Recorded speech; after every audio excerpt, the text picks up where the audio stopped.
हम लोग अक्सर कहते हैं कि औरत बड़ी बेवकूफ़ होती है, औरत को कोई समझ नहीं होती। आज मैं आपको हाजी समीउल्लाह उसकी वाइफ की कहानी सुनाता हूं कि कैसे उसने अपने शौहर की आंखें खोली। हाजी समीउल्लाह सऊदी अरब में जॉब करते थे और बड़े खुले दिल के मालिक थे। उनके पास आए दिन किसी रिश्तेदार का फ़ोन जा रहा है, किसी दोस्त का फ़ोन जा रहा है कि हमारा फ़लाँ रिश्तेदार सऊदीया में आया उम्रा करने, फ़लाँ रिश्तेदार सऊदीया में आया हज करने, उनको आपने देखना है, मेरे फ़लाँ रिश्तेदार को वहाँ पे काम पे लगवा दो।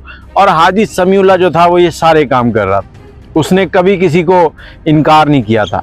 उनकी जो बीवी थी वो उनको कई बार समझाती थी कि आप ये सारे हाथ पीछे खींच लें, ये सब लोग आपको बेवकूफ़ बना रहे हैं। तो हाजी समीउल्लाह कहता था कि नहीं, तुम्हें क्या समझ, ये सब मेरे दोस्त हैं, मेरे रिश्तेदार हैं जो मेरे साथ मेरे शाना बशाना खड़े हैं। उसने बहुत समझाया लेकिन हाजी साहब को समझ ही नहीं आई। अब हाजी साहब जो हैं वो छुट्टी जब आए तो यहाँ पर आके उन्होंने जो पैसा जमा किया था उससे ले ली ज़मीन।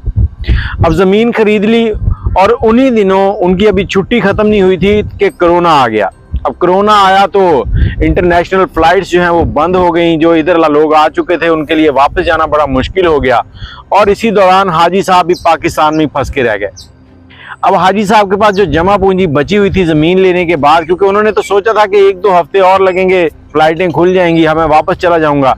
अब यहाँ पर वो बड़े परेशान हो गए। 1 साल गुजर गया और इसी साल के दौरान जो भी कमाया हुआ था पहले का वो सब बैठे बिठाए खर्च कर लिया। अब हाजी साहब जो थे वो उन्होंने दोबारा सऊदीया जाना था, लेकिन वो सऊदीया जा रहे थे थोड़ा सा घूम के, दुबई के रास्ते से। परेशान थे कि इस रास्ते से जाने के लिए 4 से 5 लाख के अखराजात हैं, ये कैसे पूरे करूँगा। तो बेगम बड़ी होशियार थी उनकी। उन्होंने कहा कि हाजी साहब मैं आपको एक मशवरा देती हूँ, आपकी जो वहम है वो भी साफ़ हो जाएंगे और बाकी मामलात भी ठीक हो जाएंगे। कहते फरमाओ। अब वो बेगम के साथ प्यार भी बहुत करते थे। उनकी बात अगर कहीं बुरी लग भी जाए तो उनको बड़े प्यार से समझा के फिर उसको कहते थे कि ऐसे नहीं ऐसे है। लेकिन इस बार उन्होंने बेगम की बात मान ली। बेगम ने कहा कि आप ऐसे करें, आप अपने उन दोस्तों के पास जाएं जिनको आप खिलाते पिलाते रहे हैं, जिनको आपने नौकरियां दिलवाई हैं, उनसे पैसे मांग लें उधार। वहाँ जाएंगे तो दे दीजिएगा। अब हाजी साहब बड़े गरूर के साथ, बड़े दोस्तों के ऊपर उनको मान था, निकले हैं जी सुबह। अब निकले हैं तो जितने दोस्त थे सबसे रब्ता किया। रब्ता करने के बाद पहले दोस्त ने कहा कि हाजी साहब कोरोना की वजह से मामला ख़राब हैं, अब आप शर्मिंदा कर रहे हैं। दूसरे तीसरे कम से कम 40-50 दोस्तों से रब्ता किया। अब 40-50 दोस्तों ने जब इस तरह से मामला सुनाए तो शाम को हाजी साहब वापस घर पहुंचे तो बेगम कहती हैं कि लाएं वो पैसे मुझे दे दें, अलमारी में रख दूं ताकि कोई मसला ना हो, आजकल हालात बड़े ख़राब हैं। अब हाजी साहब शर्मिंदगी के आलम में कहते वो पैसे तो नहीं मिले। तो बेगम ने कहा कोई बात नहीं, अब दोस्तों के पास नहीं थे, चलें आप रिश्तेदारों से बात कर लें। हाजी साहब ने कहा ठीक है, सुबह जाऊंगा। अब सुबह वो निकले हैं तो जो रिश्तेदार जो इनके दम भरते थे, इनको फ़ोन करते थे, इनकी फ़ोटो अपने स्टेटस पे लगाते थे, उन सब के साथ जाके मुलाकात हुई। सबसे बारी बारी जब ये कहा कि मुझे ये ज़रूरत है, चाहिए तो आप मेरी थोड़ी हेल्प कर दें, मैं वापस आपको कर दूंगा जैसे ही वहाँ पहुँचूँगा।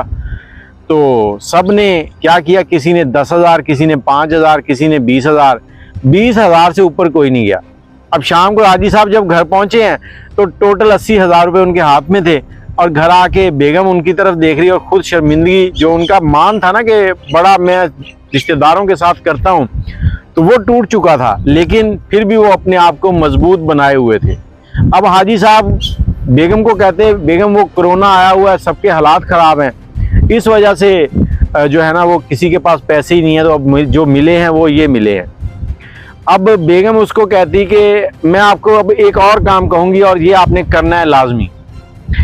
हमने जो पिछले साल 1.5 करोड़ की कोठी बनाई थी ना, हमने वो सेल करनी है। आप सब दोस्तों को मैसेज कर दें कि मैं ये मकान सेल कर रहा हूँ, तो वो सब अगर कोई लेना चाहता है तो बता दें।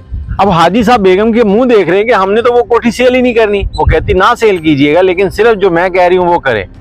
अब हाजी साहब ने जब सबको मैसेज किए तो अगले दिन सुबह सुबह सभी दोस्त जो मौजूद थे वहाँ पर वो भी आ गए और जो रिश्तेदार थे वो भी आ गए कि आप हमें दें।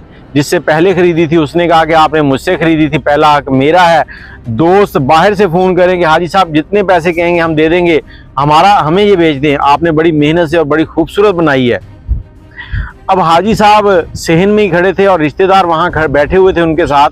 तो बेगम ने कमरे से चाय बनाते हुए हाजी साहब को आवाज़ दी।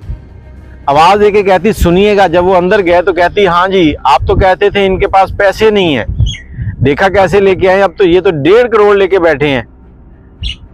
तो हाजी साहब जो है वो हक्के बक्के रह गए और अपनी बेगम की जो चालाकी थी उसको भी समझ गए और उसको शाबाश दी। उसके बाद वो बाहर गए और सारे रिश्तेदारों से कहा कि कल तक मैं तुम लोगों से 4 लाख मांगने आया था तो तुम लोग सब कह रहे थे हम लोग गरीब हो गए, हमारे पास पैसे नहीं है। आज जब मैंने ये कोठी सेल करनी है तो तुम लोग 1.5-2 करोड़ रुपए जो है वो निकाल के आ गए हो। तो मुझे बड़ा दुख हुआ आप लोगों के इस रवैये की वजह से। अब वो सब लोग हाजी साहब का मुंह देख रहे थे, हाजी समीउल्लाह का, कि ये कह क्या रहा है। अब वो कहते कि ये हाजी समीउल्लाह का दिमाग नहीं है, इसके पीछे किसी और का दिमाग है। तो आज मैं बस आपको यही बताना चाहता हूँ कि औरत कभी भी ना समझ नहीं होती, औरत समझदार होती है, बस आप उसे समझ नहीं पाते। यहाँ पर देखे उसने कितनी समझदारी से हाजी साहब को एक सीधा रास्ता भी दिखा दिया। उनके जो रिश्तेदार जिनके लिए वो हर दम बेचैन रहते थे उनकी असलियत भी दिखा दी और मामलात भी सीधे कर दिए।